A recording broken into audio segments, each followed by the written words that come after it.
చనిపోయే ఖైదీని కూడా వాళ్ళ చివరి కోరిక ఏందని అడుగుతారు కదా. మరి కవితక్కను బయటికి పంపించే ముందు ఓ షోకాస్ నోటీస్ ఇచ్చేసి ఒక వివరణ కోరిలా? మీ బీఆర్ఎస్ పార్టీకి కనుక ఒక కాన్స్టిట్యున్సీ కనుక ఉంటే ఏ ఒక్క నాయకుడు సస్పెండ్ చేయాలన్నా కానీ ముందు వివరణ కోరాలి కదా. ఎందుకు వివరణ కోరలే? కేటీఆర్ గారి కుట్రలు లేవా దీని వెనకాల? హరీష్ రావు గారి కుట్రలు లేవా దీని వెనకాల? గద్దర్ లాంటి మహోన్నతమైనటువంటి వ్యక్తి తెలంగాణ సంబంధించిన ప్రజా యుద్ధ నౌక అని చెప్పుకుంటాం. గద్దర్ పరిస్థితి ఏంటంటే నీ యొక్క ప్రభుత్వం నడిచినప్పుడు నిన్నగాక మొన్న ఇదే వరంగల్ ప్రాంతానికి చెందినటువంటి బిడ్డ ముచ్చర్ల సత్యనారాయణ గారిని ఏ రోజున మీ పార్టీ గౌరవించిందా? ఒక జయంతి వర్ధంతి ఏమైనా చేసిందా? ఇవన్నీ మీకు బీఆర్ఎస్ పార్టీ ఉన్నప్పుడు గుర్తు రాలేదు. ఆ రోజు కవిత గారికి గుర్తుకు రాలేదు, మీకు గుర్తుకు రాలేదా అని అడుగుతున్నాను. కవితక్కను బయటికి పంపించడం అనేటువంటిది ఆ పార్టీ చేసుకున్నటువంటి ఒక దుర్మార్గమైనటువంటి చర్య. ఇలా బీఆర్ఎస్ పార్టీ పని అయిపోయింది. బావబామర్దులు తనక చేస్తారు ఈ పార్టీలో. కుర్చీల కొట్లాట అవుతుంది, పదవుల కొట్లాట అవుతుంది, పార్టీ మొత్తం కూడా భ్రష్టు పట్టిపోద్ది అనేటువంటి ఆలోచనలు ఇలా ప్రజలు ఉన్నారు. అదే బీఆర్ఎస్ పార్టీని, అదే కేసీఆర్ గారిని, కేటీఆర్ గారిని, హరీష్ రావు గారిని కల్వకుంట్ల కవిత గారు పొడిచింది వెన్నుపోటు కదా అని అంటున్నారు. ఇందులో ఉన్నటువంటి కుట్రదారులు అయినటువంటి హరీష్ రావు కావచ్చు, సంతోష్ రావు కావచ్చు, వీళ్ళందరూ కూడా ఆ చేయని నేరాన్ని కవిత గారిని అరెస్ట్ చేయించింది. అక్కను అరెస్ట్ చేస్తున్న క్రమంలో వెనకకు ఉన్నటువంటి గుంటనక్క ముసిముసి నవ్వులు నవ్వుతున్నటువంటి విజువల్స్ ని ఈ రోజు చూసినాం. అంటే ఇప్పుడు మీరు హరీష్ రావు గారు, సంతోష్ రావు గారు గుంటనక్కలు అంటున్నారు. నేను అనగా తెలంగాణ సమాజం కూడా గుర్తిస్తాంది. ఇది లిక్కర్ స్కామ్ కేసులో కల్వకుంట్ల కవిత గారు నిజంగా స్కామ్ చేయలేదా? స్కామ్ ఉంటే ఇప్పటికల్లా బయటపడాలి కదా. మరి అన్ని రోజులు జైలు ఎందుకు ఉంచారు? ప్రతిపక్షాల పట్ల ఇట్లాంటి ఈడీ డాగ్స్ ని, సిబిఐ డాగ్స్ ని ఉసిగోలు బీజేపీ సర్కార్. తీన్మార్ మల్లన్న కవిత దున్నపోతే ఎన్నితే దుడ్డని కట్టినట్టు ఆమె ఊగుతున్నట్టుగా మాట్లాడింది. బీసీలకు 42% ఆర్డినెన్స్ వస్తే నీకేం సంబంధము? నువ్వు బీసీయా? నీకు నాకేమైనా సంబంధమా? కంచం పొత్తుందా? మంచం పొత్తులు ఉన్నాయా మనకేమన్నా? ఏదైతే ఆ రోజున కంచం పొత్తు మంచం పొత్తు అన్న తర్వాతనే తెలంగాణ జాగృతి ఎట్లా ప్రతిఘటిస్తుందో ఆ రోజు మీరు చూసింది. రేవంత్ రెడ్డి వదిలిన బాణం కవిత అని చెప్పేసి వినిపిస్తా ఉంది. మీరేమంటారు? ఒక్కసారి చూపెట్టు నరేష్, నాకు వాళ్ళు ఎవరో చూపెట్టు వేస్తా కదా. కల్వకుంట్ల కవిత గారికి నలమాస శ్రీకాంత్ కూడా ఒక బినామీ అని చెప్పి మీరు ఎన్ని కోట్లు అనికేసి ఈ రోజు కేటీఆర్, హరీష్ రావు అట్లాంటి వ్యక్తులకు బినామీలు ఉన్నారు. గతంలో జగన్మోహన్ రెడ్డి గారికి షర్మిలకు గొడవలైనప్పుడు ఆమె కూడా బయటకు వచ్చి ఒక పార్టీ మొదలు పెట్టింది. నేను ఇక్కడ మీకు క్లారిటీ ఇస్తా. మాకు షర్మిలకు నక్కకు నాగులో కనుకున్నటువంటి దూరం ఉన్నది. హరీష్ రావు గుంట నక్క కేసీఆర్ కు వెన్నుపోటు పొడుస్తుందని మాట్లాడడం ఏంటి? రాజకీయాలు వేరు, బంధుత్వాలు వేరు. రాజకీయాలు చేస్తున్నప్పుడు తను చేసినటువంటి అవినీతి భాగవతాలు ఏవైతున్నాయో అవన్నీ కూడా ఖచ్చితంగా మాట్లాడతారు కదా. అవి కేవలం ఆరోపణ, నిజం కాదండి. ఒకవేళ కవితక్క చేసింది ఆరోపణ అనుకుందాం, ఆ ఆరోపణ ఎవరు సమాధానం చెప్పాలి? మరి ఇన్ని ఆరోపణలు చేస్తున్నప్పుడు నువ్వు సపోర్ట్ చేస్తామంటే చిన్నవాళ్ళు మాట్లాడడం, పెద్దవాళ్ళు పెద్దగా పట్టించుకోవాలి. నిన్న మున్సిపల్ ఎలక్షన్ ప్రచారానికి పోతే చెప్పులతో వేసేసినట్టు ఎవరు పెద్ద నాయకులు? ఏ ఒక్క మున్సిపాలిటీలకు నిధులు పోట్లే, ఏ ఒక్క జిల్లాలకు నిధులు పోట్లే, సిద్దిపేటకు మాత్రం నిధులు పోతుంటాయి. మరి మీ లోపాయకర ఒప్పందాలు ఏంటిది?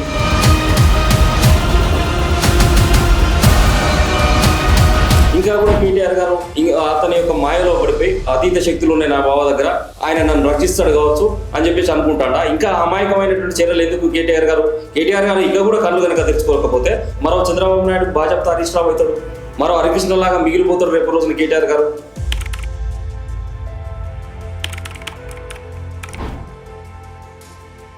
నమస్తే, వెల్కమ్ టు మై షో నిజం విత్ నరేష్ రాయ్. సో తెలంగాణలో రోజుకొక పార్టీ పుట్టుకొస్తా ఉంది. సో ప్రస్తుతం హాట్ టాపిక్ ఏంటంటే మరికొద్ది రోజుల్లో తెలంగాణ జాగృతికి సంబంధించినటువంటి కవిత గారి పార్టీ కూడా ఆవిర్భావం కాబోతుంది, అంటే స్థాపించబోతున్నారు. సో ఆ పార్టీ గురించి అండ్ గతంలో జరిగినటువంటి విమర్శలు కానివ్వండి, లిక్కర్ స్కామ్ కేసులు కానివ్వండి, బీఆర్ఎస్ పార్టీ వర్సెస్ కవిత, సో ఈ విషయాలన్నీ కూడా మాట్లాడడానికి ప్రస్తుతం మన స్టూడియోలో ఉన్నారు. కవితకు సంబంధించిన అనుచరుడు అనుకోవచ్చు, కవిత గారు మెచ్చే మనిషి అయి ఉండొచ్చు, అండ్ అదేవిధంగా శ్రీరాముడికి హనుమంతుడిలో ఈయనకు కూడా అంతే. So he's none other than Jagruthi అధికార ప్రతినిధి నలమాస శ్రీకాంత్ గౌడ్ అన్న గారు. నమస్తే. ఎలా ఉన్నారు? ఫైన్, బాగున్నాను. స్టార్టింగ్ ఇంట్రడక్షన్లో నేను చెప్పినట్టుగా రాముడికి హనుమంతు ఎలాగనో డే 1 నుంచి కవితక్కకి శ్రీకాంత్ అన్న కూడా అలాగే అని చెప్పేసి చాలా మంది అంటూ ఉంటారు. సో దీని గురించి మీరేమంటారు? ముందుగా మీ సంబంధించినటువంటి మీడియా ఛానల్ కు తెలంగాణ ఉద్యమం ఏందో తెలియజేస్తున్నా. ముఖ్యంగా ఏంటంటే నరేష్, నేను తెలంగాణ ఉద్యమంలో విద్యార్థి దశలో కాకతీయ యూనివర్సిటీలో ఉన్నప్పటి నుంచి నేను గతంలో టీఆర్ఎస్ విద్యార్థి విభాగంలో పనిచేయడం జరిగింది.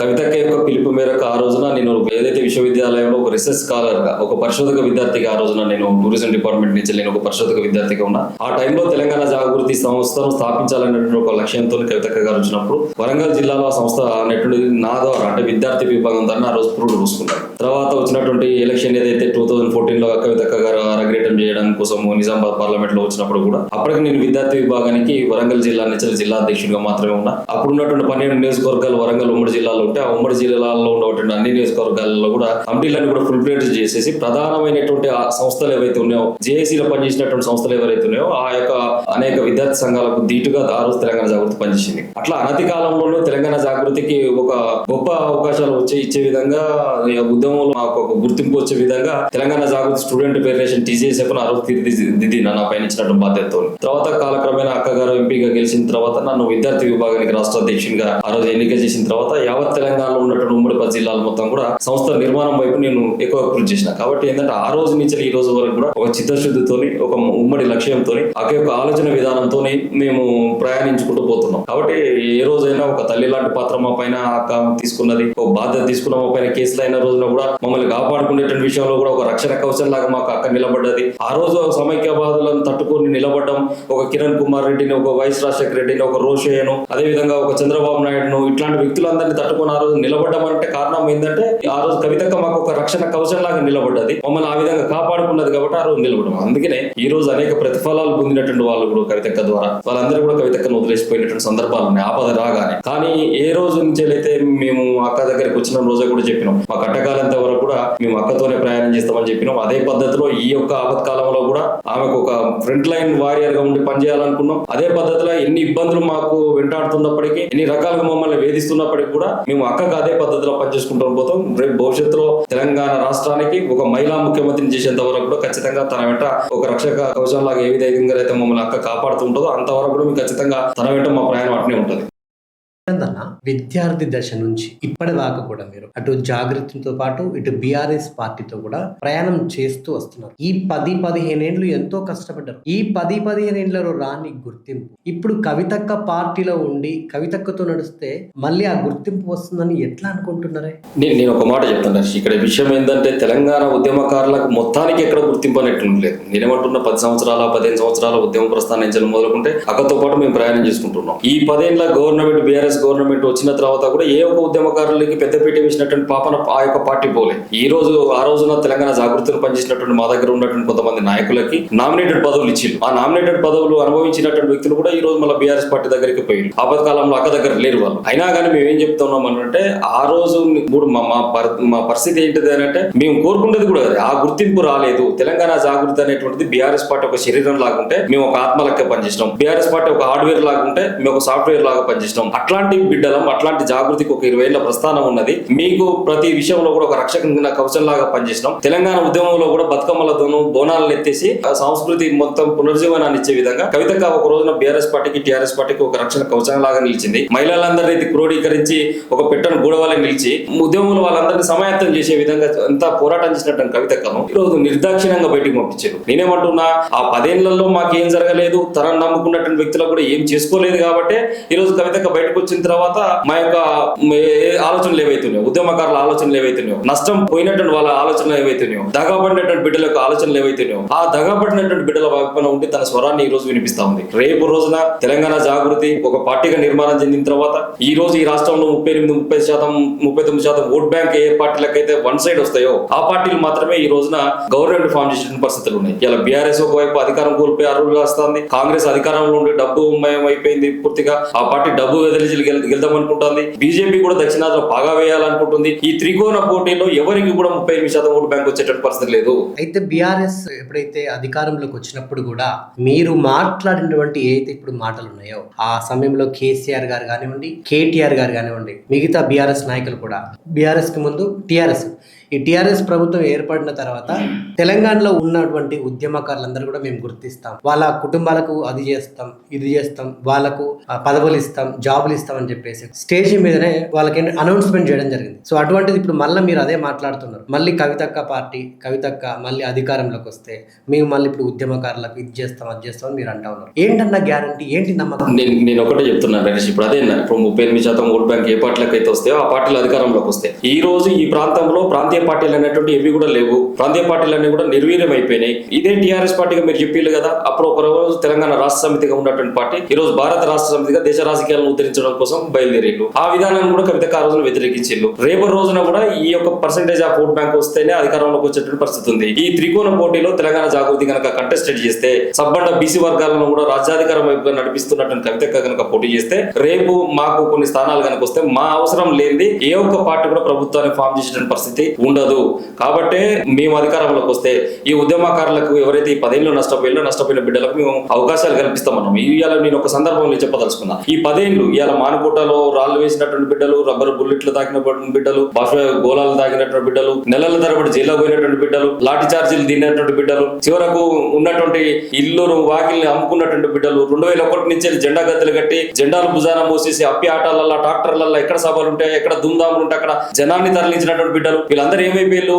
ఇలా మొత్తం నిర్వీర్యం అయిపోయారు. అందుకోసమే కదా ఈ 10 ఏళ్ళు మేము బీఆర్ఎస్ పార్టీలో ఉన్నప్పటికీ కూడా కేవలం మేము ఎట్లా ఉన్నామంటే మా పంటి కింద బిగబట్టుకున్న బాధ మాకే తెలుస్తుంది అన్నట్టుగా ఏ ఒక్క చిన్న పనులు చేసుకున్నటువంటి పరిస్థితుల్లో ఆ రోజున బీఆర్ఎస్ పార్టీలో ఎంపీగా కొనసాగినప్పుడు కూడా ఏముండే నరేష్, మాకు విధానపరమైన నిర్ణయాలు తీసుకునేటువంటి దాంట్లో అవకాశం లేదు, పాలసీ ఓరియంటెడ్ నిర్ణయాలలో అవకాశం లేదు. కవితకి ఎట్లా న్యాయం చేయగలుగుతుంది? ఒక విధానపరంగా ఒక చట్టాలను నిర్మించేటువంటి చట్టసభలలో తన కనుక అక్కడ ఏదైతే రాష్ట్ర ప్రభుత్వంలో కనుక ఉన్నట్లయితే ఈ యొక్క వాణిని వినిపించేటువంటి పరిస్థితి ఉంటుంది. ఇలా ఆ వాణిని వినిపిస్తేనే కదా, మా ఉద్యమకారుల పట్ల ఉన్నటువంటి బాధను వినిపిస్తేనే కదా ఇలా బయటికి పంపించింది. ఇలా మేమేమన్నాం, మహిళలకు అవకాశాలు 33% రిజర్వేషన్లు వస్తున్నాయి, బీసీలకు కూడా మీరు ఇవాళ వరకు న్యాయం చేస్తలేరు పార్టీ, రేపు బీసీలకు పెద్దపీట వేయాలన్నాం, మహిళలకు పెద్దపీట వేయాలన్నాం. ఇలా బీఆర్ఎస్ పార్టీ 2014 అధికారంలోకి వచ్చిన తర్వాత ఏ ఒక్క మహిళా నాయకురాలికి మంత్రి పదవి ఇచ్చిందండి? మంత్రి పదవి కూడా ఇవ్వలేనటువంటి దుర్మార్గమైనటువంటి ప్రభుత్వం ఆ రోజు నడిపించిండు నిరంకుశంగా. అక్క అడిగింది కదా, మొన్న కూడా ఈ వీడియోలు కూడా బయటకు వచ్చినాయి కదా, ఆ రోజు మంత్రి పదవి మహిళలకు ఇవ్వకపోతే ఈ రాష్ట్రంలో మహిళలకు సంబంధించిన ప్రాతినిధ్యం లేదా, మహిళలు ఉద్యమాలు చేయలేదా? సమ్మక్క సారక్క రాణి రుద్రమాదేవి యొక్క పౌరుషాన్ని పుచ్చుకున్నటువంటి బిడ్డలు ఈ ప్రాంతంలో ఉన్నారు. మరి అట్లాంటి బిడ్డలు, బతుకమ్మలు ఎత్తిన బిడ్డలు, బోనాలు ఎత్తినటువంటి బిడ్డలు, వాళ్ళకు ప్రతిగా ఉన్నటువంటి మహిళలకు మంత్రి పదవి ఎందుకే డాడీ అని చెప్పేసి ఆ రోజున ప్రశ్నించినటువంటి గలం ఎవరిదండి? కవితక్క కదా. ఆ రోజు కవితక్క ప్రశ్నిస్తే ఈ రోజు ఏ ఉద్యమం చేయనటువంటి సబితా ఇంద్రారెడ్డి మంత్రి అయింది, ఏ ఉద్యమంలో లేనటువంటి మన సత్యవతి రాథోడ్ గారు మంత్రి అయ్యారు. ఇలా ఎవరి ద్వారా మంత్రులు అయ్యారు? ఇలా కవితక్క ఆ రోజు గలాన్ని వినిపిస్తే ఇలా మంత్రి అయ్యారు. మేము కూడా ఏమంటున్నాం అంటే బీఆర్ఎస్ పార్టీలో అంతర్గత ప్రజాస్వామ్యం చచ్చిపోయింది. ఈ అంతర్గత ప్రజాస్వామ్యం అనేది లేకపోవడం ద్వారానే ఇలా కవితక్క అడుగుతుంది, ప్రశ్నిస్తుంది కాబట్టి ఆమెను బయటికి పంపించేళ్ళు. చనిపోయే ఖైదీని కూడా వాళ్ళ చివరి కోరిక ఏందని అడుగుతారు కదా, మరి కవితక్కను బయటికి పంపించే ముందు ఓ షోకాజ్ నోటీస్ ఇచ్చేసి ఒక వివరణ కోరిల్లా? మీ బీఆర్ఎస్ పార్టీకి కనుక ఒక కాన్స్టిట్యున్సీ కనుక మీకు ఏదైతే ఒక రాజ్యాంగం ఉంటే ఆ రాజ్యాంగం ప్రకారం నడుచుకోవాలనుకుంటే ఏ ఒక్క నాయకుని సస్పెండ్ చేయాలన్నా కానీ ముందు వివరణ కోరాలి కదా. ఎందుకు వివరణ కోరలే? కేటీఆర్ గారి కుట్రలు లేవా దీని వెనకాల? హరీష్ రావు గారి కుట్రలు లేవా దీని వెనకాల? కేటీఆర్ గారు టీబీజీ కేసుకి కవిత గారు 10 సంవత్సరాల ఉద్యమ కాలం నుంచి పనిచేసిల్లు, గౌరవ అధ్యక్షురాలుగా కార్మికుల సమస్యల పట్ల పనిచేసిల్లు. మరి నిర్దాక్షిణ్యంగా కవిత గారు ఊర్లో లేనప్పుడు దొంగదారిన కనీసం కార్మిక చట్టాలను గౌరవించకుండా జనరల్ బాడీ మీటింగ్ అనేటువంటి పెట్టకుండా కవితక్కను టీబీజీ కేసు గౌరవ అధ్యక్షురాలుగా ఎందుకు తొలగించారు? అంటే మీ కూసాలకు కదులుతున్నాయి, మీ కుర్చీల కిందకి నీళ్ళు వస్తున్నాయి. ఈమె ప్రశ్నించే గలం, ఎక్కడ కూడా ఈమె కాంప్రమైజ్ కాదు. కేసీఆర్ ఎట్లాంటి మొండి ధైర్యం ఉంటుందో అట్లాంటి వజ్ర సంకల్పం కవితక్కకు ఉంటుంది. ఈమె ముక్కు సూటు మనిషి, మాలాగా ఈ దొంగ మాటలు రావు, మాలాగా ఈ లంగ మాటలు రావు కవితక్క అని చెప్పేసి కుట్ర బండి ఆడబిడ్డను నిర్దాక్షిణ్యంగా ఇలా బయటికి పంపించారు. ఇలా ఎవరికి నష్టం జరుగుతుంది? కల్వకుంట్ల కవిత గారు చాలా నిజాయితీ పరురాలని మీరు అనుకుంటున్నారా? మీరు అంటున్నారా? 100% నిజాయితీగా ఉన్నాం కాబట్టి ఈ రోజు మాకు ఆ శిక్ష వేసిల్లు. అందుకోసమే మా దారిని ఇలా ప్రజలలో వెతుకుంటున్నాం కదా. కల్వకుంట్ల కవిత గారిని కారు దిగి బయటికి ఆమంతట ఆమె వచ్చిందా, లేకుంటే కార్ల నుంచి ఆమెను గెంటేసిరంటారా? గెంటేసినట్టే కదా. ఇప్పుడు మేము ప్రశ్నించినాం కాబట్టి మమ్మల్ని బయటికి పంపించిల్లు. మేము అంతర్గత ప్రజాస్వామ్యం పార్టీలో ఉండాలి, ఎమ్మెల్యేలకు.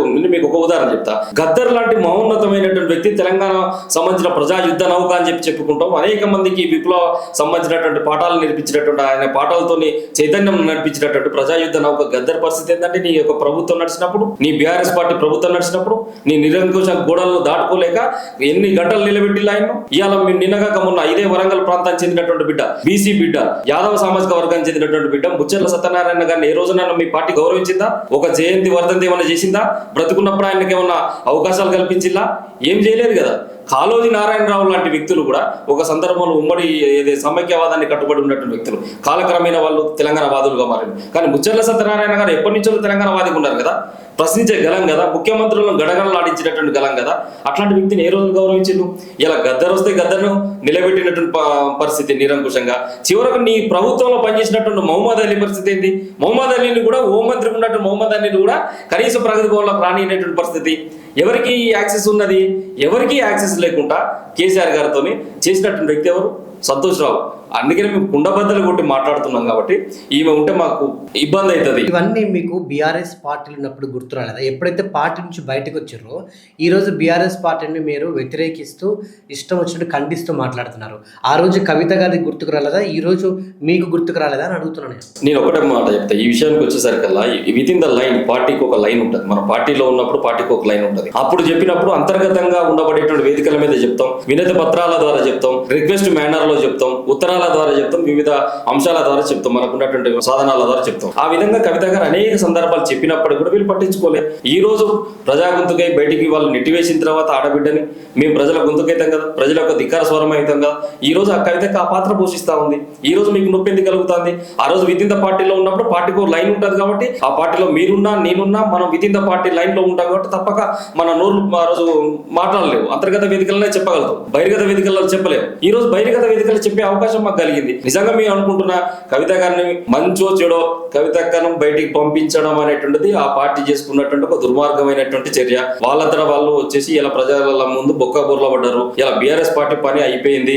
రేపు బావబామర్దులు తనక చేస్తారు ఈ పార్టీలో. తప్పితే ఈ పార్టీ కుర్చీల కొట్లాట అవుతుంది, పదవుల కొట్లాట అవుతుంది, మొత్తం పార్టీ మొత్తం కూడా భ్రష్టు పట్టిపోద్ది అనేటువంటి ఆలోచనలు ఇలా ప్రజలు ఉన్నారు. రేపు తెలంగాణకు ఒక ఏకైక దిక్సూచి ఎవరన్నా ఉన్నట్లయితే కేవలం కవితక్క అనేటువంటి విషయంలో ఇలా జనం పడతారు. ప్రజలు మాకు అందరు కూడా బ్రహ్మరథం పడుతుంటే అర్థమైతా ఉన్నది. ఆంధ్రప్రదేశ్ కి తెలంగాణ రాష్ట్రాన్ని తీసుకొచ్చినటువంటి కేసీఆర్ గారే తెలంగాణ రాష్ట్రానికి దిక్సూచి అని చెప్పేసి అందరు అనుకున్నారు. సో అదే అనుకుంటా ఉన్నారు. ఈ రోజు మీరు కేసీఆర్ గారు కాదు కవితక్క అని చెప్తా ఉన్నారు. అంటే ఇప్పుడు ఈ రోజు కవితక్క పార్టీ నుంచి బయటకు వచ్చి అదే బీఆర్ఎస్ పార్టీని, అదే కేసీఆర్ గారిని, కేటీఆర్ గారిని, హరీష్ రావు గారిని వ్యతిరేకిస్తూ మాట్లాడుతున్నప్పుడు అంటే కల్వకుంట్ల కవిత గారు పొడిచింది వెన్నుపోటు కదా అని అంటున్నా. ఎట్లా వెన్నుపోటు అయితే బ్రదర్? ఇప్పుడు మేము పార్టీ నుంచి వెళ్ళి మేము బయటకు వచ్చేసి ఈ మాటలు మేము మాట్లాడితే మీరు అన్నది మేము నిజంగానే పార్టీకి ఏదో ద్రోహం చేసినాం అనే పరిస్థితి వస్తుంది. ఆడబిడ్డను ఏదైతే లిక్కర్ కేసులో చేయని నేరానికి జైలుకు పంపించినటువంటి దుర్మార్గులు ఇందులో ఉన్నటువంటి కుట్రదారులే. నేనేమంటున్నా,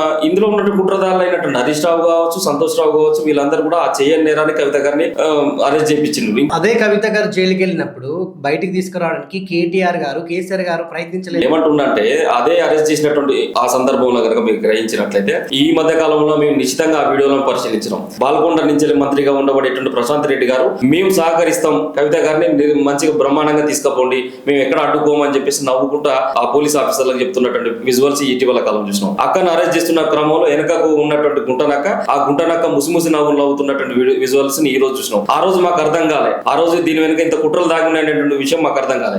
అట్లాంటిది ఈ రోజు ఆ విజువల్స్ చూస్తుంటే మాకు అర్థమవుతుంది దీని వెనక ఇంత కుట్రలు దాగి ఉన్నాయని. అంటే ఇప్పుడు మీరు హరీష్ రావు గారు, సంతోష్ రావు గారు గుంటనక్కలు అంటున్నారా? 100% నేను అనడం కాదు, తెలంగాణ సమాజం ఓపెన్ గా చెప్పండి. మీరు నేను అనడం కాదు, తెలంగాణ సమాజం కూడా రేపు గుర్తిస్తాంది. ఇది కాలక్రమేణా ఇలా ఒక పెద్ద నాయకుడు, ఒక ట్రబుల్ షూటర్ ను ఎక్కడ ఆపద వస్తే అక్కడ ఆపదలో నేను పోయి పార్టీని కాపాడుతున్నటువంటి వ్యక్తి ఎక్కడ ఆపద వస్తే కాపాడేటండి. దుబ్బాక ఉప ఎన్నికల పార్టీని ఏం చేసిండు? దుబ్బాక ఉప ఎన్నికల పార్టీని గెలిపించుకొని వచ్చిండా?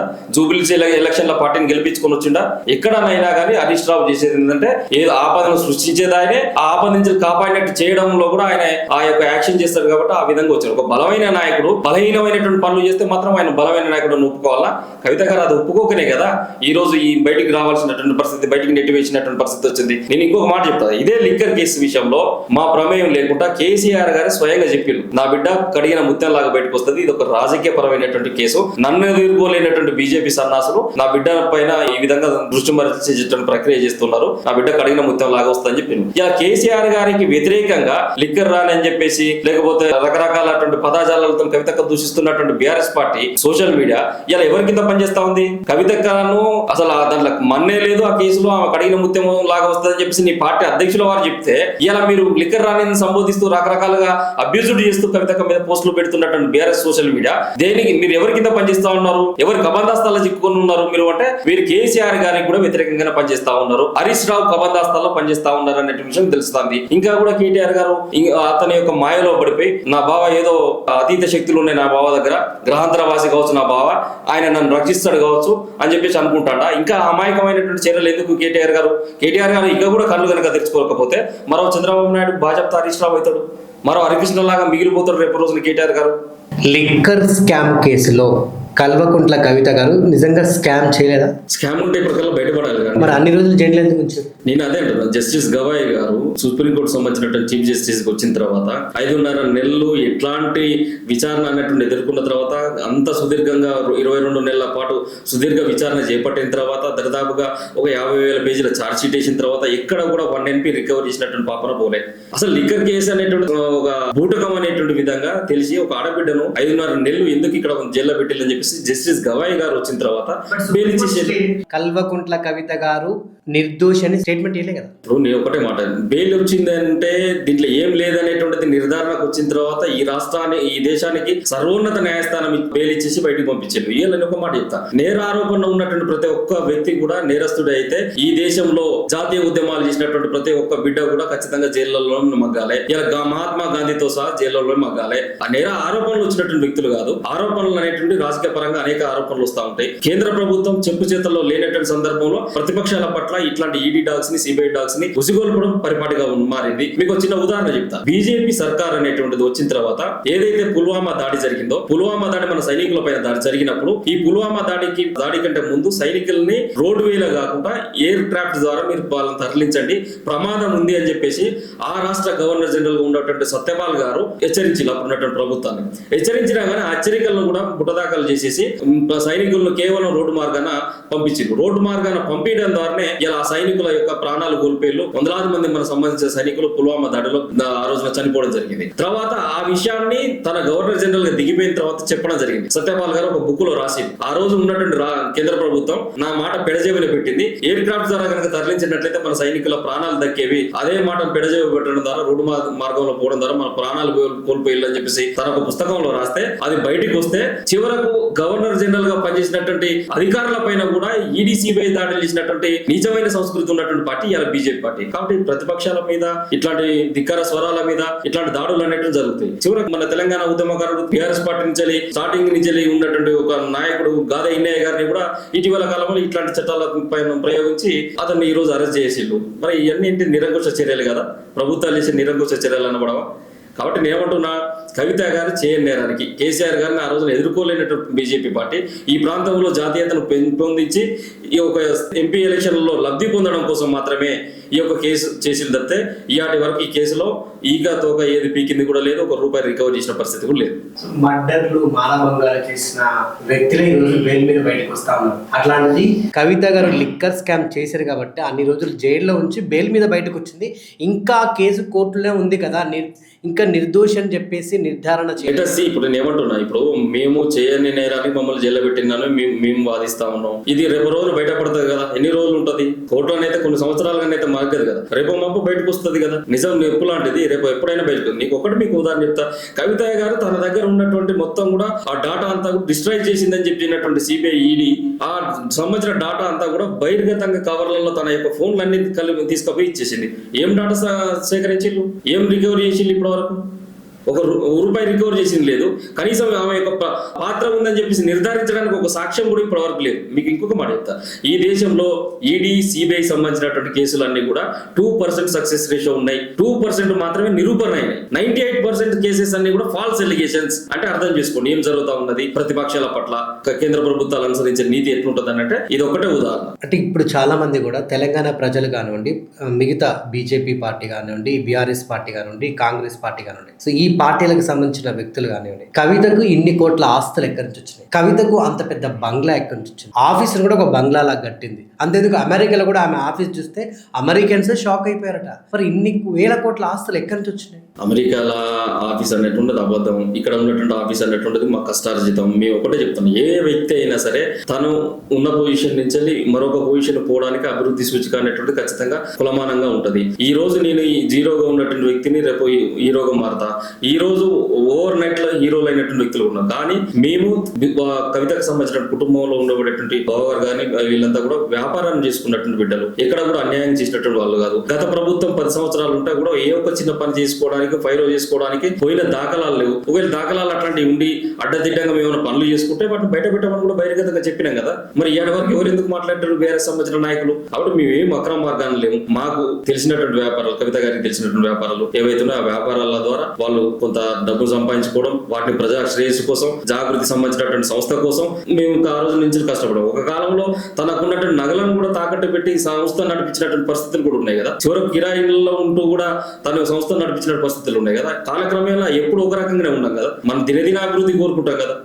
అట్లాంటి అభివృద్ధి అనేటువంటి ఖచ్చితంగా జరిగింది కవిత గారికి భగవంతుడి దయ వల్ల. రేపు ఇట్లాంటి ప్రజాశ్రేయస్సు కోసం తను రేపు రోజులు కష్టపడబోతున్నారు. దానికి ఇక ఆస్తులు అంటగట్టాలనంటే ఈ రాష్ట్రంలో ఇప్పుడు నిన్న మొన్న వచ్చినటువంటి మళ్ళా ఉదాహరణ చెప్తా. సింగిల్ ఛాయ్ పైసలు అనేటువంటి వ్యక్తి ఇలా హెలికాప్టర్ లో తిరిగేటువంటి పరిస్థితి, హెలికాప్టర్ లో మీటింగ్లు అటెండ్ చేసేటువంటి పరిస్థితి. ఇలా మేము అట్లా ఏం లేమే. కల్వకుంట్ల కవిత గారికి నలమాస శ్రీకాంత్ కూడా ఓ బినామీ అని చెప్పేసి సో మీరు ఎన్ని కోట్లు అడిగేసి? ఏం కోట్లు ఉన్నాయి? నేను అక్కగారికి బినామీకి ఉండబడేటువంటి ఆస్తులు లేవు. అక్రమాస్తులు ఉంటే బినామీలు పుట్టుకొస్తారు, అక్రమాస్తులు లేనప్పుడు బినామీలు పుట్టుకొస్తారు. కెమెరా బంద్ చేసుకున్నాను. సో నిజంగా కల్వకుంట్ల కవిత గారికి ఎంతమంది 100 నుంచి 200 మంది బినామీలు ఉన్నారు. ఆ 100 నుంచి 200 మందిలో నలమాస శ్రీకాంత్ ఓ టాప్ 10 లో ఆయన ఫస్ట్ ప్లేస్. ఈయన కూడా కొన్ని కోట్లు ఎన్నికేసిండు అని చెప్పేసి బయట ఒక వాదన అయితే వినిపిస్తుంది. ఒక్కసారి చూపెట్టు నరేష్, నాకు వాళ్ళు ఎవరో చూపెట్టు ఖచ్చితంగా. కనీసం అట్లా చూసేది నాకేమన్నా సాయం చేస్తారో లేకుంటే నాకుతో ఏమైనా వ్యాపారాలు పార్ట్నర్ దాంట్లో దీంట్లో చేర్చుకుంటారో నేను పోతా. ఇప్పుడు అక్రమాస్తులు సంపాదించినటువంటి వాటి వాళ్ళకు వాళ్ళ పేర్ల మీద ఉండకుండా బినామీలు ఉంటారు. కాబట్టి సక్రమంగా ప్రజాస్వామ్యబద్ధంగా ఉండేటువంటి నాయకులకు, ప్రజలలో ఉండేటువంటి నాయకులకు ఇట్లాంటివి చేయాల్సిన అవసరం ఉంటుంది. నేనేమంటున్నా, చివరకు మేము చేసేటువంటి జనం బాటలో కూడా మీరు గమనించండి, ఎక్కడ అంగు ఆరుబాటాలు అనేటువంటి ఉండవు. నిజంగానే మా దగ్గర అట్లాంటి అక్రమ సంపాదన ఉన్నట్లయితే భారీ కటౌట్లు పెట్టించేసి చాలా దర్పంగా ఆడంబరంగా మేము జనాలలో పోయేటోళ్ళం కదా. మేము ఎందుకు ఆ పద్ధతిలో మేము ఉంటున్నాం అని అంటే మా యొక్క బలం ఏంటి, మా యొక్క ఆర్థిక స్థితిగతులు ఏంటిది అన్ని కూడా ప్రజలు గమనిస్తూ ఉంటారు. ప్రతిదీ కూడా ఈ రోజు ఒక వాదన లేకుంటే ఒక ఆరోపణ ఒకరి మీద గుడ్డగాల్చి మీద వేయడము అనేటువంటిది సరైనటువంటి పద్ధతి కాదు. ముఖ్యంగా ఎవరికి ఉంటాయి బినామీలు? ఈ రోజు కేటీఆర్ చుట్టూ ఉన్నటువంటి వాళ్ళు చాలా మంది బినామీలు ఉన్నారు. ప్రభుత్వంలో ఉన్నారు కదా, ఎన్నో పాలసీస్ తీసుకున్నారు కదా. మీ వక్ర పాలసీల ద్వారా 100 కోట్లు లాభం పొందింది కదా. ఇలా బీఆర్ఎస్ పార్టీ చుట్టూ ఉన్నటువంటి హరీష్ రావు దగ్గర కాళేశ్వరం జరిగినటువంటి అవినీతి ద్వారా కొన్ని వేల కోట్లు ఇలా నువ్వు పోగేసినావు అనేటువంటి ఆరోపణ నీ పైన ఉన్నది. ఇలా కవిత ఆరోపణలు చేస్తే కూడా ఈ వరకు హరీష్ రావు సమాధానం చెప్పట్లేదు. అట్లాంటి వ్యక్తులకు బినామీలు ఉన్నారు. పోచంపల్లి శ్రీనివాస్ రెడ్డి లాంటి ఒక బినామీ సంతోష్ రావు కింద పనిచేస్తా ఉన్నాడు, వేల కోట్ల రూపాయలు ఎన్కేసీలు. ఇట్లాంటి వ్యక్తులు బినామీలుగా ఉన్నారు. కానీ మాలాంటి సామాన్యులు, మేము సామాన్య మద్దతు కుటుంబాల నుంచి, విద్యార్థి రాజకీయాల నుంచి వచ్చినటువంటి వ్యక్తులు, ఇవాటి వరకు నాకు ఒక సొంత ఇల్లు అనేటువంటిది హైదరాబాద్ లేదు, ఒక సొంత ఫ్లాట్ అనేటువంటి నాకు హైదరాబాద్ లేదు. ఇవాళ ఉన్నటువంటి పరిస్థితుల నుంచి రేపు నేను నా కష్టాన్నో నా వ్యాపారాన్నో నేను ఏదో నమ్ముకుని పోతాను. రేపు రోజు నేను నిజంగా ఒక ఇల్లు కట్టుకున్నానంటే నేను అక్రమంగా సంపాదించినట్టేనా? కాబట్టి ఆ ధోరణి అనేటువంటిది మారాలి సమాజంలో. కాబట్టి నేను అనేది ఏంటంటే మేము ఎక్కడ కూడా అక్రమంగా వ్యాపారాలు చేయడము, ల్యాండ్లను కబ్జాలు చేయడము, ఇతరుల యొక్క సంబంధించిన ఆస్తులను అన్యాయంగా ఆక్రమించుకోవడము, పేద మధ్యతరగతి కుటుంబాల పైన దోపిడీ చేయడము, ఇవన్నీ కూడా చేయలే. ఇవన్నీ చేసినటువంటి వాళ్ళు మీ కళ్ళ ముందు కనపడుతున్నప్పుడు కూడా ఇలా వాళ్ళు సమాధానం చెప్పలేని పరిస్థితి ఉన్నది.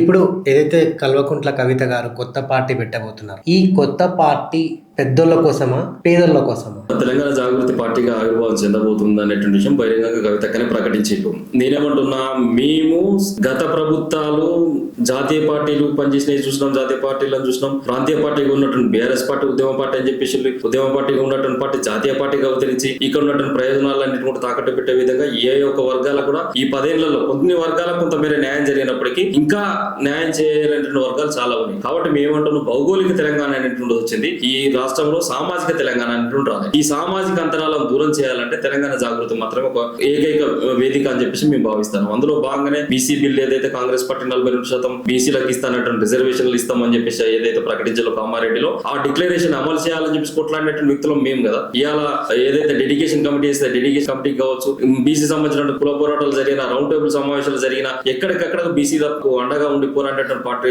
ఎవరు? తెలంగాణ జాగృతే కదా. కాబట్టి మేమంటున్నాం అంటే ఈ రాష్ట్రంలో ఒక సమూలమైనటువంటి రాజకీయ మార్పులు అవసరం, ఒక సమతౌల్యతతో కూడుకున్నటువంటి రాజకీయాలు అవసరం.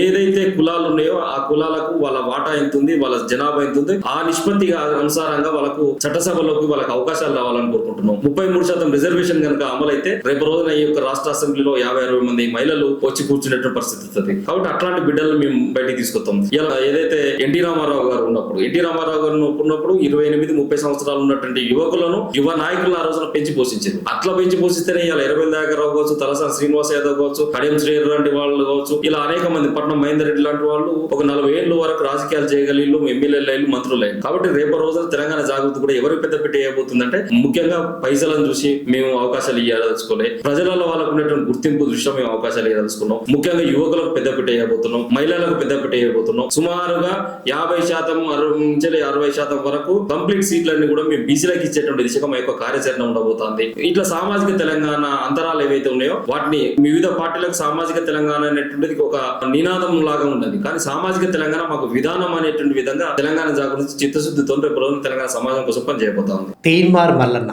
బీసీలకు నీకేంటి సంబంధం అమ్మా, నువ్వన్నా బీసీ బిడ్డవా అంటూ కామెంట్ చేసిండు. కవిత గులాలు రంగులు పూసుకొని దున్నపోతే ఎన్నితే దుడ్డని కట్టినట్టు ఆమె ఊగుతున్నట్టుగా మాట్లాడిండు. ఒకసారి ఏ విధంగా కామెంట్ చేసిండు అనేది కూడా నేను లైవ్ లో మీకు వినిపిస్తా. సో ఇది విన్న తర్వాత మీ స్పందన ఏంటో కూడా మీరు చెప్పండి. కల్వకుంట్ల కవిత గారు ఆమె రంగులు గులాలు పూసుకుంటా ఉంది. దున్నపోతే ఇంతే దుడ్డని కట్టేసినట్టుంది కథ. బీసీలకు 42% ఆర్డినెన్స్ వస్తే నీకేం సంబంధము? నువ్వు బీసీయా? నీకు ఏమైనా సంబంధమా? కంచం పొత్తుందా? మంచం పొత్తులున్నాయా మనకేమన్నా? నువ్వు పండుగ చేసుకునేది మాకు అర్థం కాదు. ఎస్, మా బీసీలకు 42% రిజర్వేషన్ నిజంగానే వచ్చిందంటే మా ఎస్సీ ఎస్టీ బిడ్డలు పండుగ చేసుకోవాలి, మా మైనారిటీ బిడ్డలు పండుగ చేసుకోవాలి. 78 ఏళ్ల సంధి మమ్మల్ని తొక్కి చిత్రహింసలకు గురి చేసి అసలు మీకు కూడా లేదా ఈ భూమి మీద నిలబెట్టినటువంటి మీ జాతి పండుగ చేసుకునేది మాకు అర్థం కాలేదు. దీని మీద మీ స్పందన ఏంటి?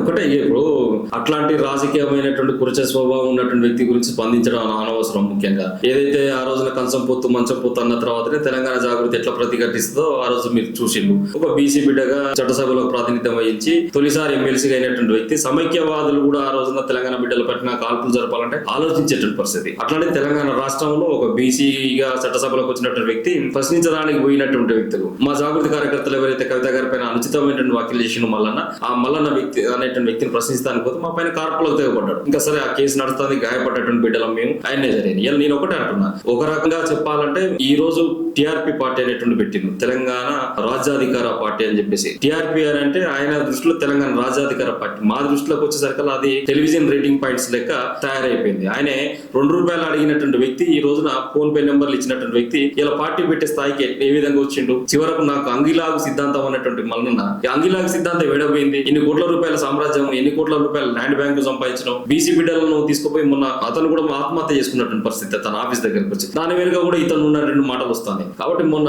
ఈయనకు తగినట్టు గుర్తు కూడా వచ్చింది. ఆ గుర్తు కూడా కత్తెర గుర్తు వచ్చింది. ఏది ఎలక్షన్ కమిషన్ కేటాయించినట్టు గుర్తు కూడా కత్తెరకు వచ్చింది. ఎవరికి వస్తుంది కత్తెర గుర్తు? జేబు దొంగలకు వస్తుంది. అట్లాంటి జేబు దొంగ పార్టీ నీ అలా టీఆర్పీ పార్టీ. కాబట్టి నేనేమంటాను సార్, ఈ యొక్క రాష్ట్రంలో ఎవరికైనా పార్టీలు పెట్టుకుంటే అవసరం ఉంటుంది. బీసీ బిడ్డ కాబట్టి నువ్వు బీసీలే సంబరం చేసుకోవాలనేటువంటి మాట వచ్చినప్పుడు నీ యొక్క స్వభావం ఎంత కుర్చగా ఉందా అనేటువంటిది సమాజం అర్థం చేసుకుంటది. ఒక బ్రాడ్ గా రాజకీయాలు చేయాలనుకున్నప్పుడు అన్ని వర్గాల గురించి రాజకీయం, ఇలా గోండుల గురించి కొట్లాడినాం, ట్రైబల్స్ గురించి కొట్లాడినాం, లంబాడ గిరిజనుల గురించి కొట్లాడినాం, ఏదైతే పోలవరం లాంటి ముంపు ప్రాంతంలో పోతున్న గ్రామాల గురించి కొట్లాడుతాం. అంటే ఆ వర్గాలే మాట్లాడాలా, ఎస్సీల కోసం ఎస్సీ వర్గాలే మాట్లాడాలా, ఎస్టీల కోసం ఎస్టీ వర్గాలే మాట్లాడాలా, అంటే ఆ స్వభావం ఏంటిది అంటే ఈ మనము బ్రాడ్ రాజకీయాలు చేసేటువంటి వాళ్ళకు ఒక వేదిక అనేటువంటి దొరికితే ఆ వేదికలో కేవలం ఆ కులాలే మాట్లాడాలనేటువంటి తప్పు పద్ధతి. అనేక రకాలుగా మనము ఈ యొక్క దేశంలో ఉండబడేటువంటి సబ్బండ వర్గాల గురించి మాట్లాడుతున్నాం. దేశ రాజకీయాలను ఒకరొకరు శాసించే విధంగా మనం పోతున్నప్పుడు ఈ కురుచ స్వభావం ఏంది నాకు అర్థం కాదు. కాబట్టి మల్లన్న లాంటి వ్యక్తి చాలా చిన్న వ్యక్తి, ఆయన స్వభావం అంతే, ఆయన మెదడు కూడా అంతే. ఇక దానికంటే ఎక్కువ స్పందించేది లేదు, ఆయన పెద్దోని చేసేది కూడా లేదు. మేము బ్రాడ్ గా రాజకీయాలు చేయాలనుకుంటాం, అన్ని వర్గాల కోసం పోరాటం చేయాలనుకుంటున్నాం. కేవలం బీసీల కోసం బీసీలే మాట్లాడాలి అని అంటే నేను అడుగుతున్నా, ఈ దేశంలో ఉండబడేటువంటి దేశ ప్రజల యొక్క శ్రేయస్సు కోసం రిజర్వేషన్ ఫలాలు తీసుకొచ్చినటువంటి బాబాసాహెబ్ అంబేద్కర్ ఎవరి కోసం రాసిన అంబేద్కర్ రాజ్యాంగం కేవలం ఎస్సీల కోసమే రాయాలని రాయలే కదా, ఎస్సీల కోసమే పోరాడాలని చెప్పేసి పోరాడలే కదా. సబ్బండ వర్గాల శ్రేయస్సు కోసం ఆ రోజు తను లాడింటి ఆయన. మరి ఒక ఎస్సీ దళిత బిడ్డగా ఉన్నటువంటి వ్యక్తి నువ్వు దళిత గురించి మాట్లాడాలని మనం అనగలుగుతామా? కాబట్టి ఆ స్వభావం మారకపోతే రేపు రోజున రాజకీయాల్లో రాణించడం కూడా కష్టమవుతుంది. రేవంత్ రెడ్డి వదిలిన బాణం కవిత అని చెప్పేసి బయట వినిపిస్తా ఉంది, మీరేమంటారు? మేము ఎవరి చేతిలో పావులేము, ఎవరు వదిలిన బాణం కాదు, బాణమతలం కాము. మేము తెలంగాణ ప్రజల యొక్క బాణాలం, తెలంగాణ ప్రజలకు గురి చేసినటువంటి బాణాలం తప్పితే మేము ఎవరి చేతిలో పావుగలేము. మీకు ఒక చిన్న ఉదాహరణ చెప్తా.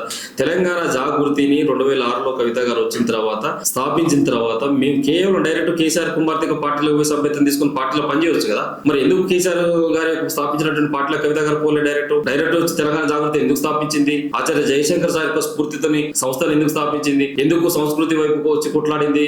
ఎందుకు ఇక్కడ ఉన్నటువంటి బతుకమ్మలు బోనాల గురించి ఎందుకు కొట్లాడింది? ఈ ప్రాంతంలో ధ్వంసం అయిపోతున్న కవుల గురించి, కళాకారుల గురించి, రచయితల గురించి, వాగ్మేయకారుల గురించి ఎందుకు కొట్లాడింది? అంటే ఒకవేళ కేసీఆర్ గారు సంబంధించినటువంటి మార్పు షాడో తన పైన ఉంచుకోవాలని కనుక కవిత కనుక ఇష్టపడితే ఆ రోజున పార్టీలో పోవడానికి ఆస్కారం లేకుండా మాకు ఏమైనా గేట్లు క్లోజ్ అయినాయి. కేసీఆర్ గారి కుమార్తెగా తను పోవచ్చు.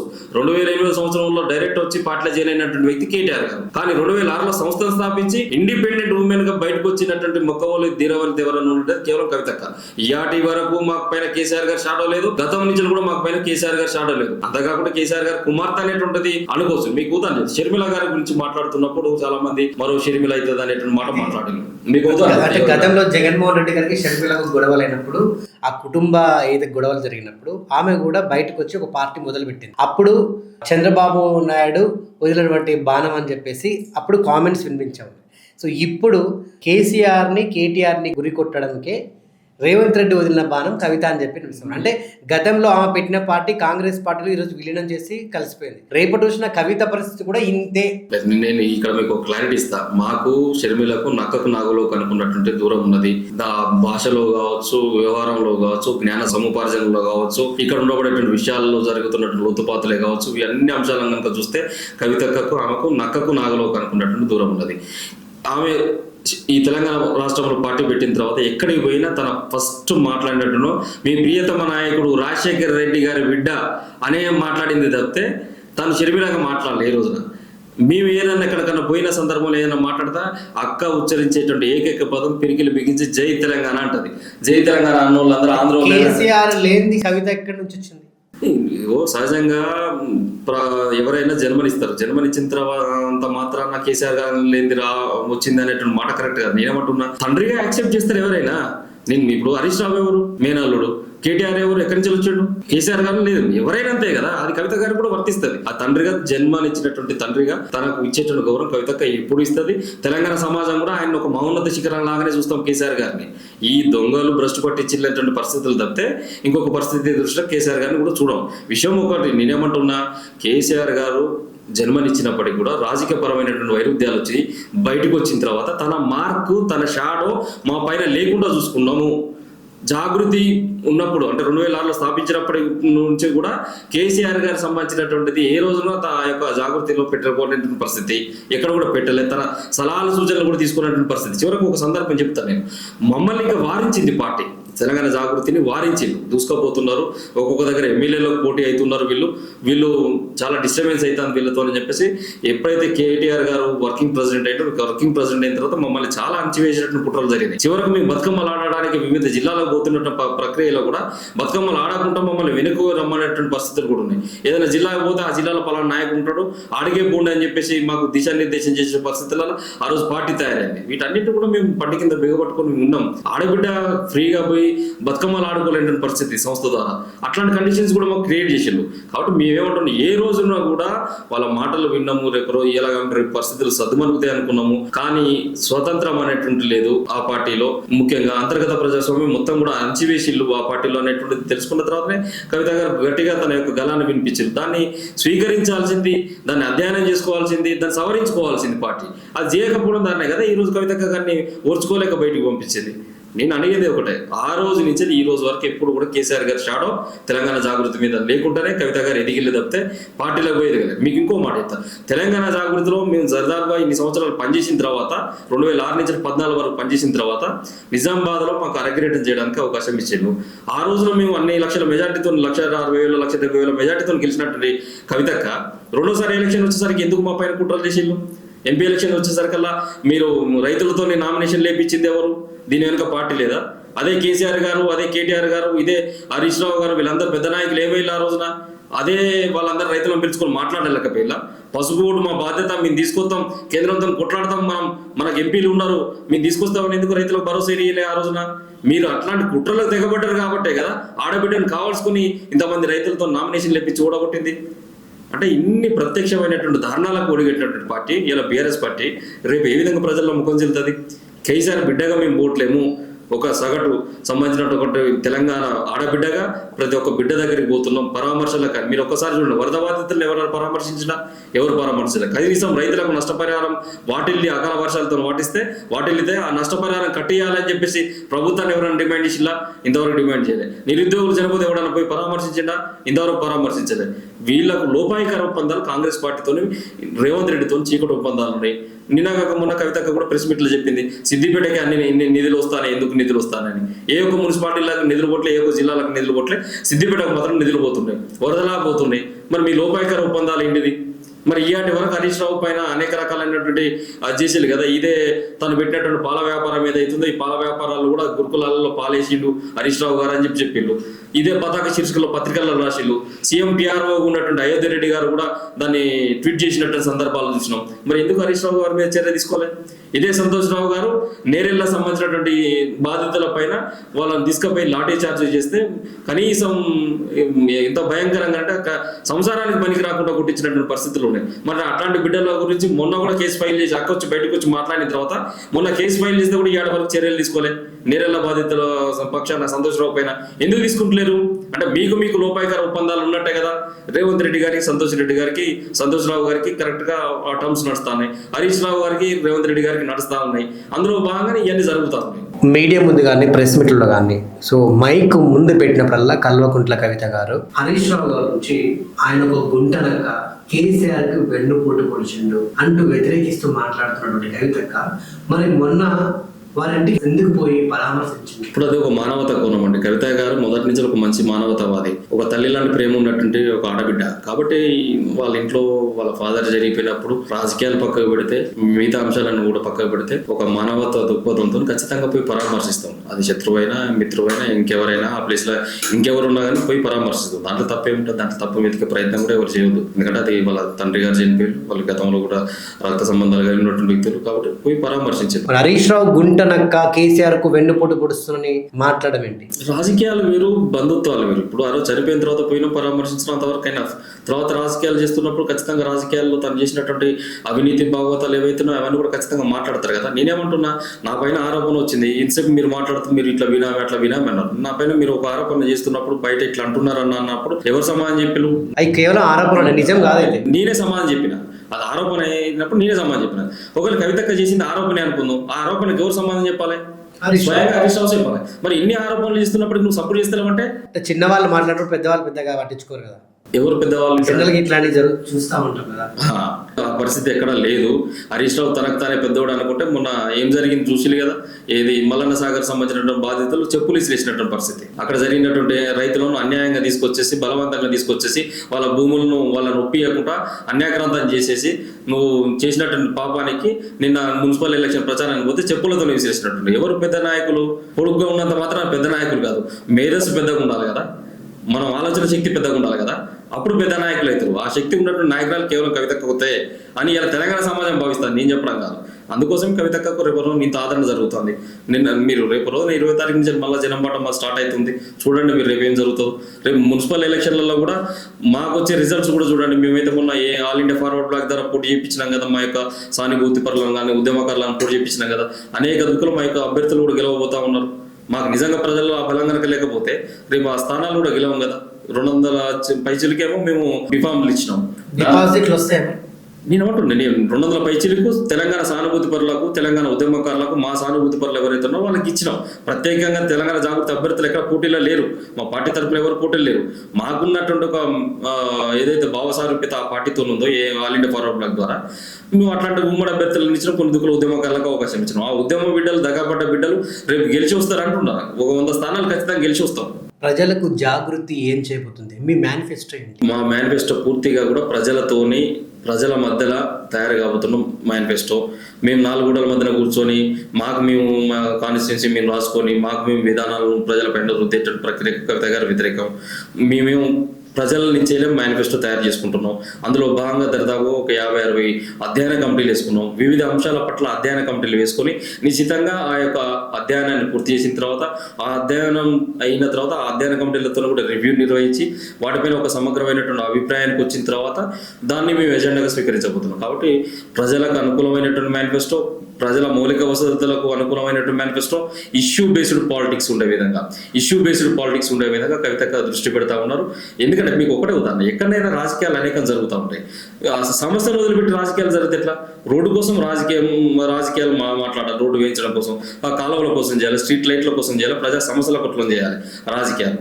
అవన్నీ పోతున్నాయి. కేవలం ఏంది, వీడు ఎంత వెనకేసుకోవాలి, ఎన్ని ఆస్తులు సంపాదించాలి, ఎంత ల్యాండ్ బ్యాంక్ సంపాదించుకోవాలి, ఈ పనుల మీద రాజకీయాలు చేస్తున్నారే తప్పితే ప్రజలకు ఉపయోగపడే రాజకీయాలు ఎక్కడ జరగట్లే, పంట మద్దతు ధర ఇచ్చేటువంటి రాజకీయాలు ఎక్కడ జరగట్లే, ఒడ్లు కొనేటువంటి దానిపైన రాజకీయాలు జరగట్లే, ప్రజలకు ఇచ్చేటువంటి రైతు రుణమాఫీ పైన రాజకీయాలు జరగట్లే. ఇట్లాంటి అంటే ఇష్యూ బేస్డ్ పాలిటిక్స్ చేయాలి తప్పితే ఇష్యూని పక్కకు దారి పట్టించేసి డైవర్ట్ పాలిటిక్స్ చేయడం తెలంగాణ జాగృతి విధానం కాదు. రేపు సమస్య ఎక్కడైతే ఉంటుందో ఆ సమస్య పట్లనే రాజకీయాలు ఉంటాయి, ఇష్యూ బేస్డ్ పాలిటిక్స్ ఉంటాయి తప్పితే ఇంకోటి తెలంగాణ జాగృతి తీసుకోదు కూడా. గతంలో ఎలక్షన్స్ సమయంలోనే ఈ లిక్కర్ స్కామ్ కేసు తీసుకొచ్చి ఆమెను జైల్లో పెట్టడం జరిగింది. సో మళ్ళీ ఇప్పుడు కొత్త పార్టీ స్థాపించబోతా ఉన్నారు. సో ఈ లిక్కర్ స్కామ్ కేసు ఇంకా కోర్టులో నడుస్తూనే ఉంది. ఇంకా ఆమె నిర్దోషిని నిర్ధారణ అయితే చేయలేదు. నిర్దోషి కాదని తెలుసు. రేపటి రోజున పార్టీ పరిస్థితి ఏంటి, పార్టీ భవిష్యత్ ఏంటి? నిర్దోషి కాదని తెలిసేటువంటి అవకాశం లేదు. మాకు ఆ సంకల్పం, ఆ నమ్మకం మాకు లేకుంటలేము. నిజంగా మేము ఆ పరిస్థితుల్లో కనుక ఉన్నట్లయితే గుండు పిన్నంత ఇసుక రేణువంత తప్పు కూడా కవిత గారు ఇందులో చేయలేదు అనేటట్టు ముమ్మాటికి వస్తాము. అందుకనే అంత ధైర్యంతో ఈరోజు ప్రజలకు వస్తూ ఉన్నది. ఇంకొక మాట అంటున్నా, ఈరోజు ఒకవేళ నిజంగానే మీరు అన్నదే నిజం అనుకున్నాం, ఈరోజు ఓటు కేసు ఏ రోజు ఇప్పటివరకు తేల్చలేదు. అదే రెడ్ హ్యాండెడ్గా బ్యాగులతో దొరికినటువంటి ముఖ్యమంత్రి ఈరోజు ముఖ్యమంత్రి వెళ్ళాడా? దొరికినటువంటి రేవంత్ రెడ్డి ఈరోజు ముఖ్యమంత్రి వెళ్ళాడా? దానికేం సమాధానం చెప్పగలుగుతారు? ఐఎమ్ బ్రీఫ్డ్ మీ అని చెప్పినటువంటి ఒక పెద్ద మనిషి ఈరోజు ఆంధ్రప్రదేశ్ రాష్ట్రానికి ముఖ్యమంత్రి వెళ్ళారా? నేనేమంటున్నా, ప్రూఫ్స్ అనేటువంటి మొన్నటి దాకా నేషనల్ హెరాల్డ్ కేసు అనేటువంటి జరిగింది. రాహుల్ గాంధీ మీద, సోనియా గాంధీ మీద ఇటీవల కాలంలో క్లీన్ చిట్ వచ్చింది.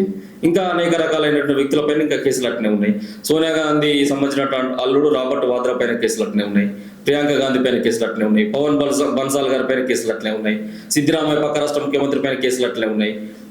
అయినా పాలన చేస్తూ ఉన్నారు. నేనేమంటున్నా, ఆ ఆరోపణలను ఈరోజు మేము స్వీకరిస్తానికి సిద్ధంగా ఉన్నాం. ఆ ఆరోపణలు వచ్చిన తర్వాత కూడా వాటిపైన మేము త్యాగం చేసినటువంటి బిడ్డలు, బీఆర్ఎస్ పార్టీ కోసం, కేసీఆర్ కోసం త్యాగం చేసినటువంటి బిడ్డ ఎవరన్నా ఉండలేదు కేవలం కవితక్క.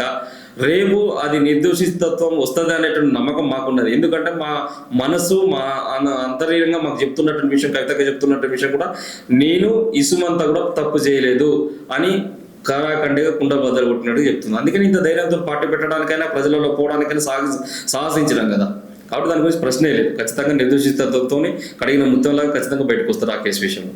ఆ రోజు బీఆర్ఎస్ పార్టీలో ఉన్నప్పుడు రేవంత్ రెడ్డి గారికి వార్నింగ్ ఇస్తూ నాలిక చీరుస్తా అని చెప్పేసి కేసీఆర్ని ఒక్క మాట అన్న కూడా ఊరుకునేది లేదని చెప్పేసి మీరు ప్రస్తావించారు. ఈ రోజేమో అదే బీఆర్ఎస్ పార్టీ కేసీఆర్ని వ్యతిరేకిస్తా ఉన్నారు మీరు. అని ఏమంటున్నాను, మేము ఇప్పటికే ఆ విషయంలో మేము కట్టుబడున్నాం. ఇటీవల కాలంలో కూడా ముఖ్యమంత్రి మాట్లాడినటువంటి భాష విషయంలో కూడా కేటీఆర్ కానీ హరీష్ రావు కానీ వీరెవరు ఖండించకుండా మీ జాతి ఎక్కడిదిరా, మీ జాతి ఈ జాతి, నువ్వు జాతి పేద ఎట్లా అవుతావు అనేటువంటి మాటలు మాట్లాడితే కూడా ఒక జాతి మీద పడేయవద్దు. ప్రజాస్వామ్యంలో ఒక ముఖ్యమంత్రిగా ఉన్నారు మీరు.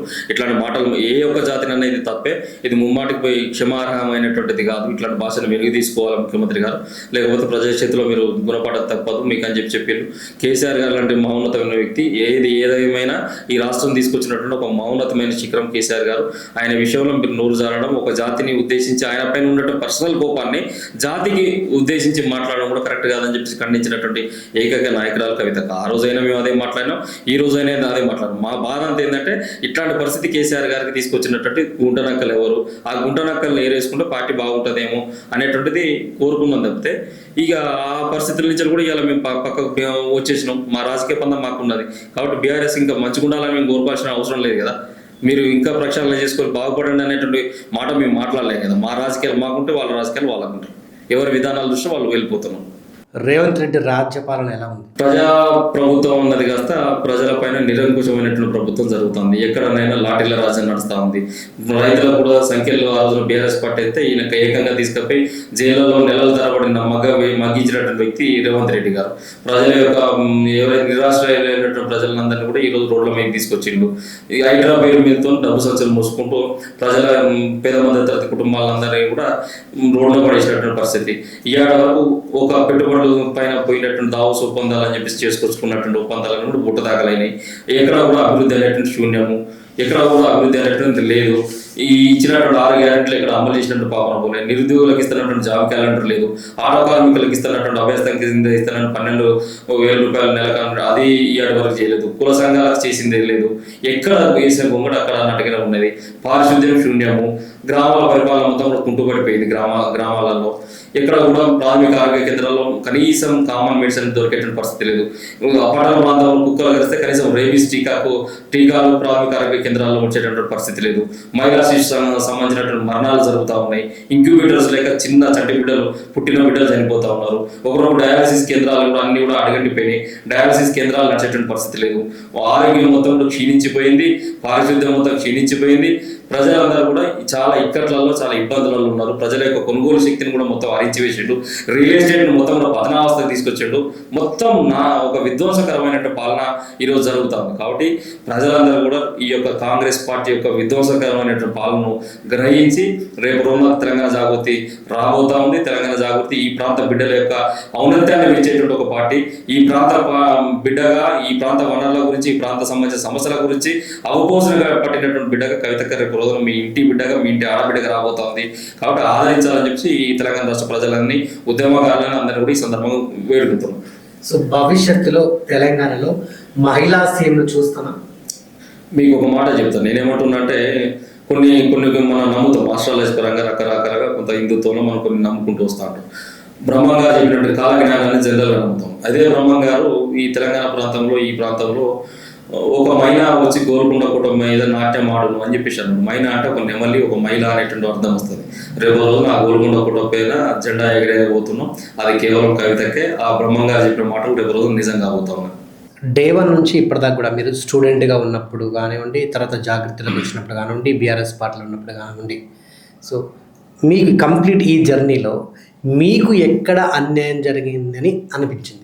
నేనేమంటాను, మేము మా జర్నీ తెలంగాణ జాగృతి ఒక తల్లి లాంటి సంస్థ. ఆ సంస్థలో ఉన్నాం. ఆ సంస్థలో ఉన్నందుకే మాకు అన్యాయం జరిగింది అనుకుంటాను నేను. అంటే అక్క గారు మమ్మల్ని తీసుకోబోతున్న క్రమంలో మా దగ్గర ఉన్నటువంటి కొంతమంది బిడ్డలకు అవకాశాలు వచ్చినాయి.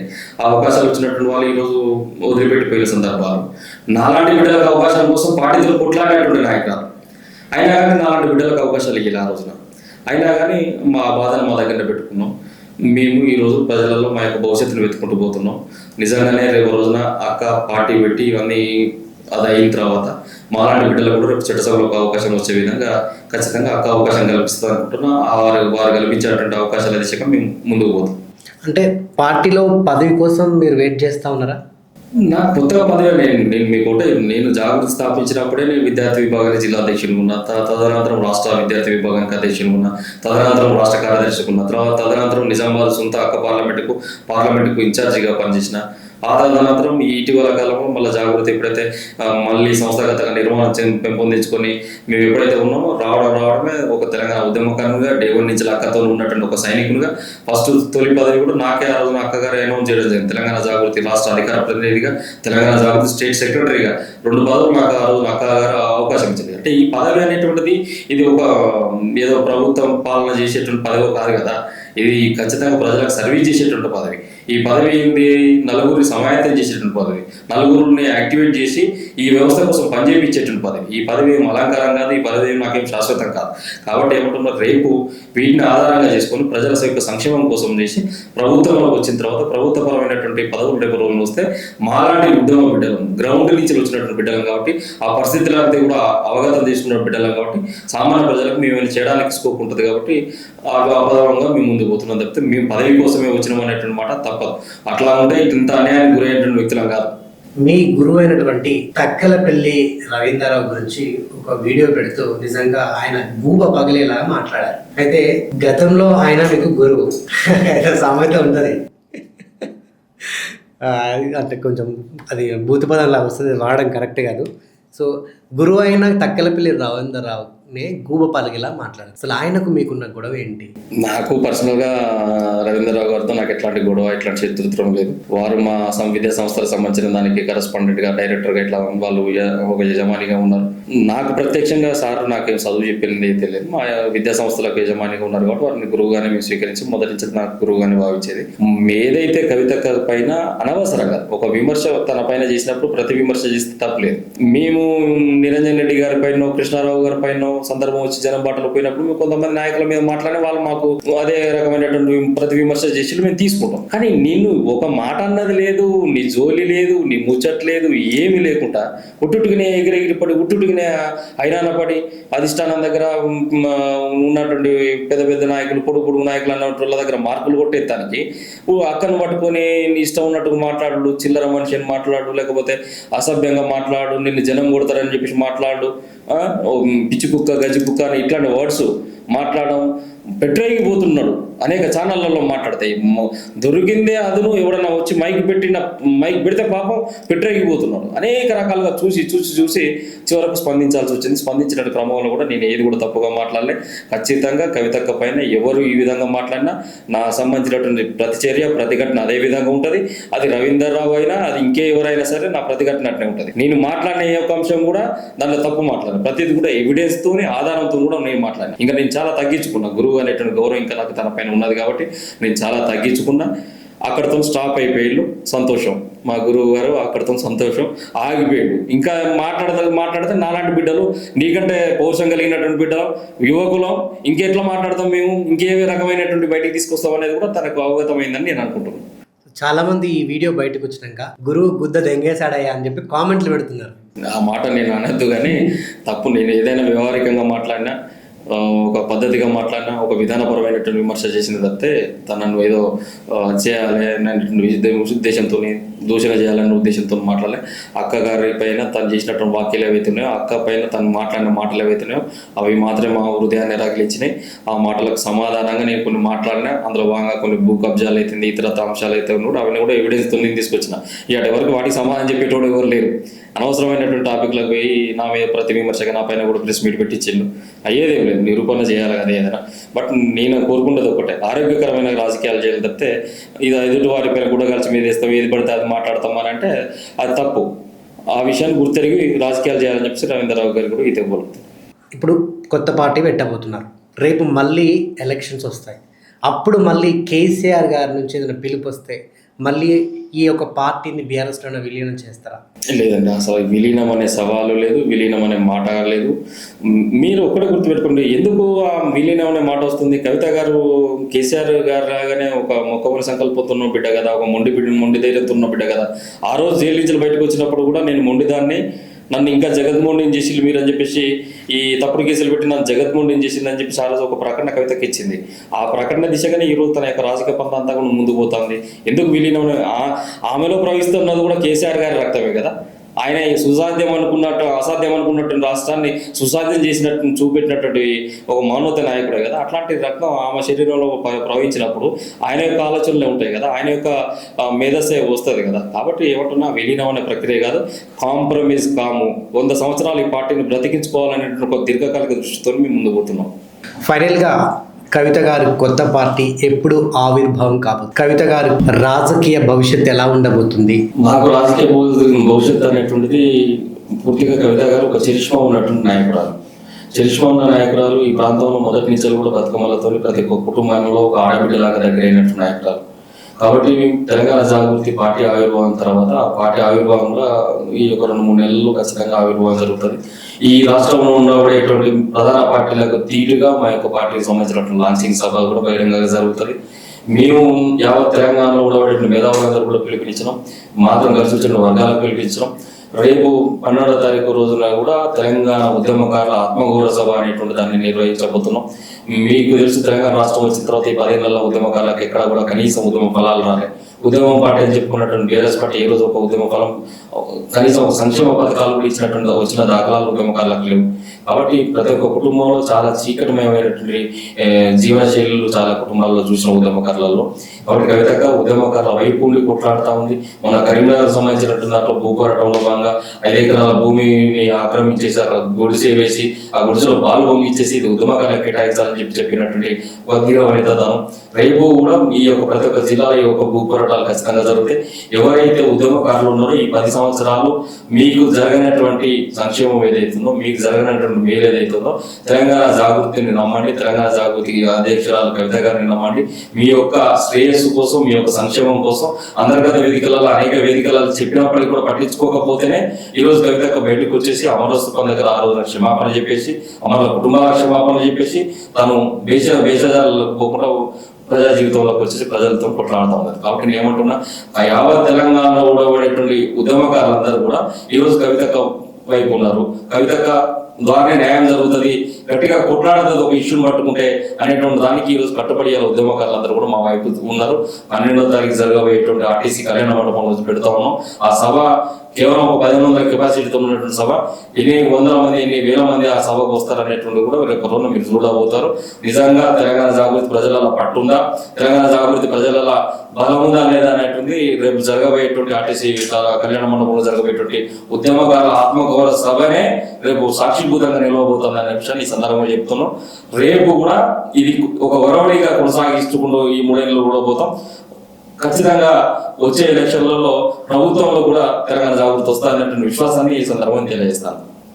Thank you.